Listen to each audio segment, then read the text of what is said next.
वक्फ बोर्डाच्या जमिनी ताब्यात घ्याव्यात, वक्फ बोर्ड बरखास्त करावं.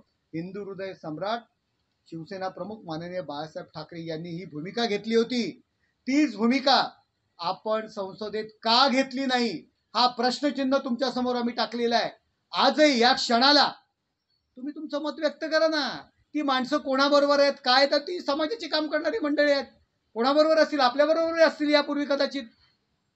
त्या समाजाच्या लोकांना जाऊन विचारा तुम्ही कोणाबरोबर आहात. परंतु त्यांची भूमिका जी आहे, त्यांनी जो तुम्हाला जाब विचारला होता त्याविषयी तुमची भूमिका काय, त्या संसदेमध्ये मी स्वतः हजर होतो. अनिल देसाई सारखा त्यांचा पक्षाचा सचिव त्यावेळी ठिकाणी हजर होता, त्यांचे खासदार हजर होते.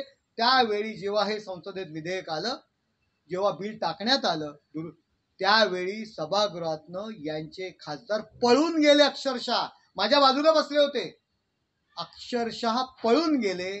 का पळून गेले? ही डबल ढोलकी हा जो प्रकार आहे, जो दुतोंडी साप, दुतोंडी गांडूळ, यांना साप पण म्हणणं मला वाटतं कमी प्रतीचं आहे, यांना गांडूळ म्हटलं पाहिजे. गांडूळही शेतकऱ्यांचा मित्र असतो, गांडूळ पण म्हणायला नको.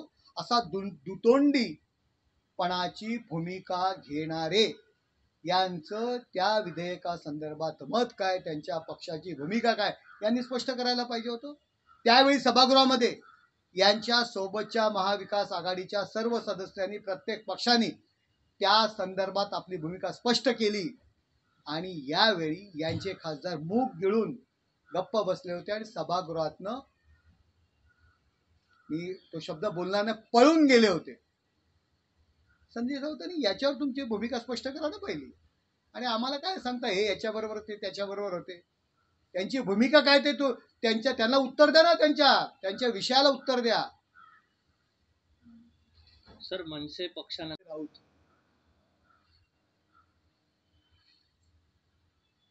चाकरी करतात शरद पवारांची, पण भाकरी खातात उद्धव ठाकरे यांची. त्यामुळे राष्ट्रवादी पक्ष ज्याप्रमाणे स्क्रिप्ट लिहून देतो त्या पद्धतीने ते सकाळी बोलत असतात. या शिवसेनेची, हिंदू हृदय सम्राट शिवसेना प्रमुख माननीय बाळासाहेब ठाकरे त्यांच्या हिंदुत्वाच्या विचारामध्ये पाठीत खंजीर खुपसण्याचं काम संजय राऊत यांनी केलेलं आहे.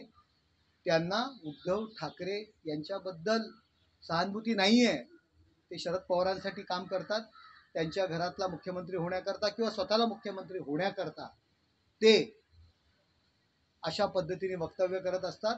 त्या दिवशी दिल्ली दौऱ्यामध्ये मी आरोप केला, गुप्ता बंधू आणि त्यांची भेट झाली संजय राऊतांच्या घरी. जो गुप्ता बंधू इंटरनॅशनल रॅकेटमध्ये अडकलेले आहेत, अशा माणसाची भेट का झाली? त्यांनी अजूनही त्यावर स्पष्टीकरण दिलेलं नाही आहे. भेट झाली किंवा नाही झाली, व भेट झाली तर कशा कारणास्तव झाली, अशा गडबड घोटाळ्यातल्या माणसाशी केवळ उद्धव ठाकरे यांना बदनाम करणं, निवडणुकीच्या तोंडावरती अशा पद्धतीने त्यांना बदनाम करणं, जेणेकरून मुख्यमंत्री पदाच्या शर्यतीतून उद्धव ठाकरे यांचं नाव बाजूला होईल आणि आपल्या मालकाशी, त्यामुळे ते प्रामाणिक राहण्याचा प्रयत्न करतात, शरद पवारांशी प्रामाणिक राहण्याचा प्रयत्न करतात.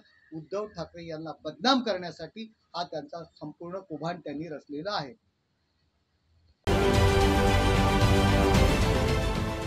देश विदेशातील प्रत्येक घडामोडींचे लाईव्ह अपडेट मिळवण्यासाठी आता साम टीव्हीच्या सर्व सोशल मीडिया प्लॅटफॉर्मला लाईक, फॉलो आणि सबस्क्राईब करा.